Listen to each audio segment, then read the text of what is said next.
Hey, this is part 2 of the chemistry videos, talking about chapter 9. We're going to try to get through pages 228 through 232 on this video. I'm going to talk fast. I apologize. You can always rewind it. I also apologize for the glare up there. Where is it? Right there. I got to have the light on. I can't see very well in here. I tried it last time without it. So they're talking about in this part what's called, the main thing we're going to focus on is what's called percent composition and molar mass. We talked about molar mass a little bit in the last video, and it's just how much 1 mole of this element weighs, or that element, or a compound.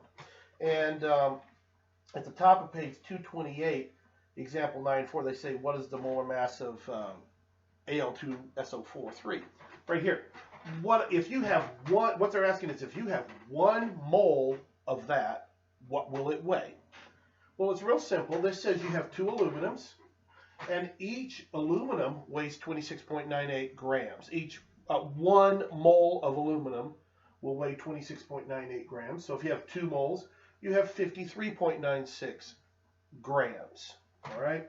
If you have 3 moles of sulfur at 32.07 grams per mole, you have a total of 96.21 grams of sulfur. And in this problem, Al2SO43, you have 12 moles of oxygen, each weighing 16 for 192. You add them all up and you get how much 1 mole of aluminum weighs. And let me look here real quick. That's 342.17 grams for 1 mole of Al2SO43. Now, in the bottom of page 228 and on page 229, they talk about things, structural formula, molecular formula, empirical formula. Not going to really worry about those right now. You can read and see what they mean.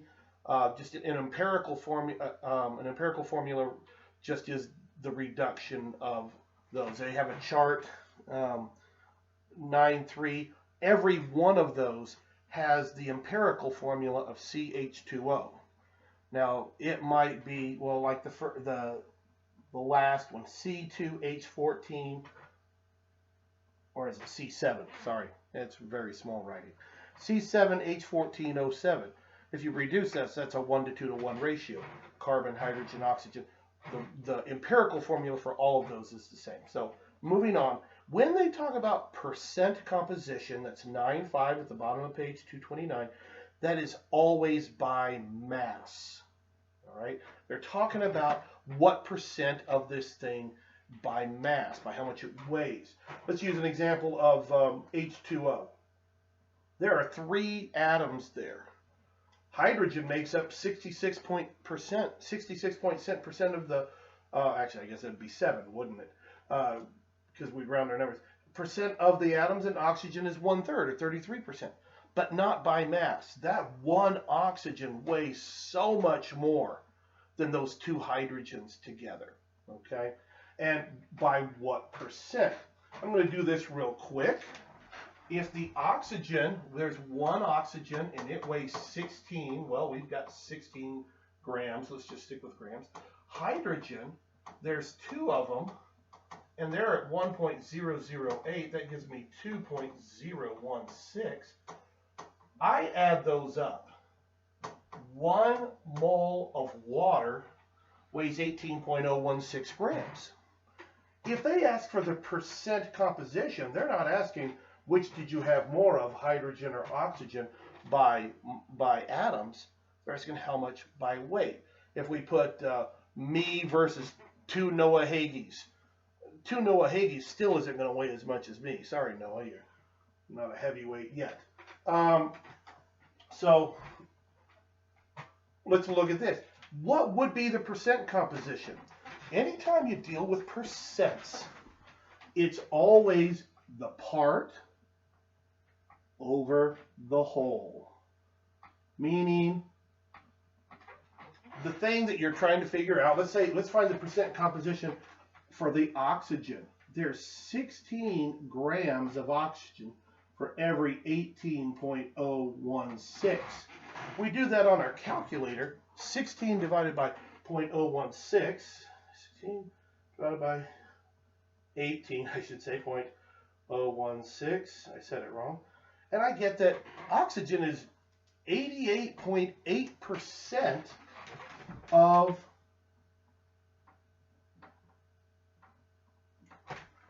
the mass of that water molecule.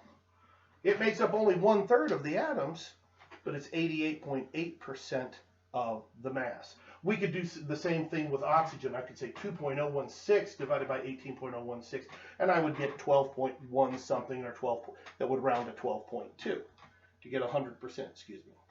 That itch there.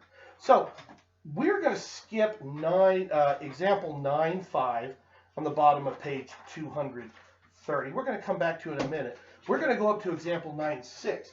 It says, find the percent composition of the Al2SO4 3. So they want to know how much the aluminum is. Well, the aluminum will be 53.96 grams out of a total of 342.17 grams. The sulfur will be 96.21 grams out of a total of 342.17 grams. And the oxygen will be 192 out of 342.17 grams. I can tell you right now, the oxygen is going to be greater than 50% just by looking at that. So if I do that, and this is what they, again, this is example 9.6 at the top. This gives you, and I didn't do the math out. All right, well, let's do it real quick. 53.96 divided by 342.17, and it will give me a decimal, 0.1576. We'll call it 0.158. That, you multiply that by 100, and that gives you 15.8%. Do the same thing here. 92.61. 92.61 divided by 342.17, and I will again get a decimal, 0.2706. That's 27.1%. You just move your decimal over 1. If I were to do the math, I could figure out this last one without even dividing. I just know they have to add up to 100, but let's do the division anyway. 192 divided by 342.17, and I get 56.11%, which is actually, in the calculator, again, it says 0.561. If you add all these together, 8 and 1 and 1, that's 10. 5 and 1 is 6. 12, 19. Oh, did I do my math wrong? 6, 12, 19. Take 1, 5. We're up to 99%. I don't know if I did a math calculation there wrong. Oh, this right here, my calculation, it says it's supposed to be 28.12. I must have either read it wrong, or I may have punched a button in just slightly wrong, and it threw it off by 1%. All right, I'm going fast, so be very careful. That's how you do the percent composition. Example 9.5, they give you all the masses that they find in an experiment. They say that it's they've got 4.731 grams of aluminum, 8.36 grams of sulfur, 16.833 grams of oxygen. If you add all those numbers up, you will get 30 grams. That's where they get the 30 grams from in each of these, and they say, okay, for the aluminum, it's 4.731 divided by the 30. The 8.436 divided by the 30, and on down the line. It will always work out this way. If they gave you bad numbers, if they just kind of made up numbers off the top of their head that didn't come out to this, it would just be, they won't do that. It would be bogus. But it's always the part divided by the whole thing. The part divided by the whole thing. We're going to jump on to example 9.7. It says, how many grams of oxygen would 65 grams of Al2SO4 3 contain? And here we're going to get into unit multiplication. And it says we have 65 grams of the Al2SO43. How much would the oxygen weigh? Well, there's a couple ways you could do it. You could just say, I'm going to take 56.1% of 65, multiply it. Or if you see in the book, they take these masses from example 9.5. The oxygen in that example weighed 16.833. They did the part, and I'm just going to write 0.833 divided by the whole. This was from that example 9.5. We could have done 65 grams of this times 15.8%. Are we looking for the oxygen? Times 56.1%. We could have done it times the part over the whole, 342.17. Either one of those is going to give you the mass of it, okay, of the aluminum, excuse me, of the oxygen, as they're asking for in there. One of my students, one of you, called me and asked for help, and I showed you how to set up ratios. That works too. The book uses unit multipliers. Get comfortable with those, okay?